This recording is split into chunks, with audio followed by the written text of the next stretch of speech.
Hello dear students, exercise 5.2 का question number second solve करते हैं। सेकंड क्वेश्चन में आपको बोला है where will the hand of a clock stop if. आपको बोला है जो घड़ी होता है, घड़ी का कांटा कहां पर जाके रुकेगा अगर। पहला ए में बोला, इसके टोटल 4 पार्ट है, ए बी सी डी, एक एक करके अपन देखेंगे।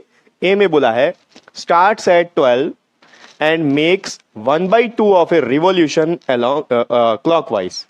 अगर घड़ी का कांटा अभी 12 पे है और एक रिवॉल्यूशन का हाफ वो कंप्लीट करता है, तो और वो भी क्लॉकवाइज डायरेक्शन में, तो कांटा कहां पर रुकेगा। तो देखो एक रफ डायग्राम बना लेते पहले। यहां पर एक क्लॉक है, ये हो गया 12, 6, 3, 9, 1, 2, 4, 5, 7, 8, 10, 11। ठीक है, अब ये क्लॉक है, कांटा अभी है 12 पे। ठीक, अब इसको रिवॉल्यूशन का हाफ कंप्लीट करना है। ये जो रिवॉल्यूशन है इसका बेसिक मतलब आप समझ लो पहले क्या होता है। रिवॉल्यूशन का मतलब होता है चक्कर काटना। तो घड़ी का कांटा इसके पूरे चक्कर को काटेगा। जब पूरा चक्कर काट लेगा, 12 से स्टार्ट होके वापस 12 तक पहुंच रहा है, तो एक रिवॉल्यूशन कंप्लीट होता है। अब ये जो एक रिवॉल्यूशन है वो टोटल 12 पार्ट्स में डिवाइडेड है, क्योंकि यहाँ पर 12 काउंटिंग है अपने पास में। तो वन रिवॉल्यूशन जो है 12 पार्ट्स में डिवाइडेड होता है एक क्लॉक में। क्लॉकवाइज का मतलब क्या होता है, जिस डायरेक्शन में घड़ी का कांटा घूमता है इसी डायरेक्शन में घूमता है घड़ी का कांटा। एंटी क्लॉकवाइज मतलब इस डायरेक्शन में होता है। ठीक है, तो हमको देखना है क्लॉकवाइज डायरेक्शन में। अब क्लॉकवाइज डायरेक्शन में आपको करना क्या, ध्यान दो। रिवॉल्यूशन का मतलब हो गया एक पूरा चक्कर, और एक पूरा चक्कर 12 पार्ट में डिवाइडेड है। ठीक, अब इस 12 पार्ट का कितना निकालना है हमको, 1/2। तो कैसे निकालते हैं, 1/2 ऑफ अ रिवॉल्यूशन पहले निकालना सीखो। तो इसको लिखेंगे 1/2 इंटू, एक रिवॉल्यूशन का 1/2 है तो 1/2 इंटू 12 करेंगे। ठीक, इसको मल्टीप्लाई करो, 12 1 जा हो गया 12 डिवाइडेड बाई 2। 2 से 12 को डिवाइड कर लो। 2 से अगर 12 को डिवाइड करेंगे तो 2 6 जा 12 होता है, या -0 0, तो आता है 6। आंसर आ गया 6। इसका मतलब ये 6 स्टेप्स आगे बढ़ेगा।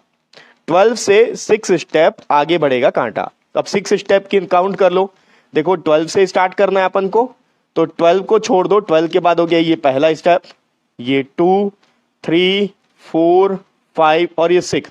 ये 6 स्टेप होता है 6 पे, यानी कि वो कांटा आके कहां पर रुकेगा, 6 पे रुकेगा। ठीक, तो इसका आंसर आएगा इट विल स्टॉप एट 6।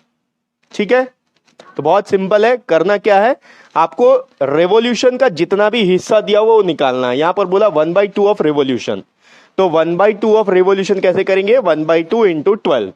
अभी रिवॉल्यूशन का मतलब आपको बता दिया, चक्कर काटना होता है। और यहां 12 क्यों ले रहे हैं, क्योंकि एक घड़ी का पूरा चक्कर काटने पर सिर्फ 12 गिनती मिलता है आपको, 1 से लेकर 12 तक का। तो यहां पर 12 से मल्टीप्लाई करेंगे इसको 1/2 को, और उसको फिर हम डिवाइड करेंगे, तो आंसर आ गया 6। यानी कि 12 से 6 स्टेप आगे बढ़ेगा। तो 12 को छोड़ दो, 12 के बाद आप 6 काउंट कर लो, जहां भी आ रहा है उतना वहां यहां पर आंसर आ जाएगा। ठीक है, अब मैं इसको रब करता हूं, इसका सेकेंड पार्ट देखते हैं। ओके, अब पार्ट बी में बोला है starts at 2 and makes half of A revolution. यहां पर भी हाफ ऑफ रिवॉल्यूशन बोला है, कांटा 2 में है, half of revolution clockwise direction. तो क्लॉकवाइज तो यही होता है जिस डायरेक्शन में घड़ी का कांटा घूमता है। ठीक है, तो हाफ ऑफ रिवॉल्यूशन बोला, एक रिवॉल्यूशन में 12 काउंटिंग आता है। हाफ ऑफ रिवॉल्यूशन कैसे निकालेंगे, 1/2 इंटू 12। ठीक है, 1/2 ऑफ रिवॉल्यूशन यानी कि 1/2 इंटू 12। तो सेम अभी हमने किया था, क्या आएगा, 12 1 हो गया 12 डिवाइडेड बाई 2। तो इसका आंसर आ जाएगा 6। ठीक है, आप चाहो तो यहीं से ही डिवाइड कर सकते हो, वैसा डिवीजन करने की जरूरत नहीं है। देखो 12 2 के टेबल में आता है, तो दोनों को 2 से काटो, 2 1 जा 2, 2 6 जा 12, तो ये आ गया 6। अब आपको क्या करना है, 6 स्टेप्स आगे बढ़ना है। कहां से, 2 से।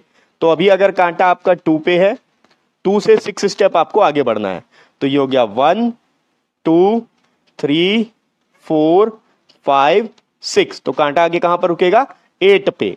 तो इट विल स्टॉप एट 8। ठीक है, इतना ही सिंपल है। बस आपको ये निकालने आना चाहिए कि कितना बाई कितना निकालना है। यहां हाफ ऑफ रेवोल्यूशन बोला है, तो हाफ को 12 से मल्टीप्लाई करेंगे। क्यों करते हैं 12 से, क्योंकि एक रिवॉल्यूशन में 12 काउंटिंग आता है एक क्लॉक में, और जितने स्टेप्स आएंगे उतने स्टेप्स आपको आगे बढ़ जाना है। जितना भी नंबर दिया, 2 दिया था तो 2 से 6 स्टेप आगे बढ़ो, 8 आ गया तो घड़ी का कांटा अब आके 8 में रुक जाएगा। ठीक है, इसको मैं रब कर लेता हूं। इसका पार्ट सी करते हैं।